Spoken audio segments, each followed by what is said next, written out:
They humbly depict themselves as a small, existentially threatened country surrounded by bloodthirsty killers who want to eradicate her from existence.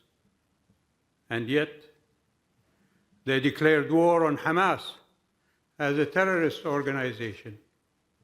And yet, they profess that they want to be friends with Saudi Arabia. And yet, all Israeli governments are the last of the Western colonizing powers of the Middle East. You cannot treat an open wound with palliatives and painkillers. The Abrahamic Accords are not divine writ.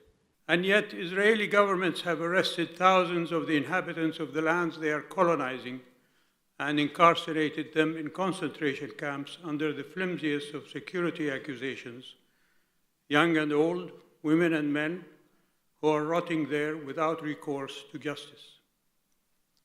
They are demolishing homes as they wish, and they assassinate whomever they want to. And yet, the Israeli Knesset passed a law that defines the citizenship of Israel as exclusively Jewish, denying the non-Jewish inhabitants of Israel of equal rights under the law. What kind of democracy is that? And yet, Israel is the most powerful military between the Atlantic and the Urals. Its might is displayed in its ability to bomb adversaries in Syria willy-nilly, without them daring to raise a finger, as it were, in defense. Not to mention its previous military exploits in 1967 and the raids on Entebbe and Tunis, to the repeated onslaughts on Lebanon. More than 200 nuclear weapons are their so-called Armageddon deterrent. And yet, while waging wars on Hamas, Israeli governments are funneling guttery financial support for what they say is a terrorist group.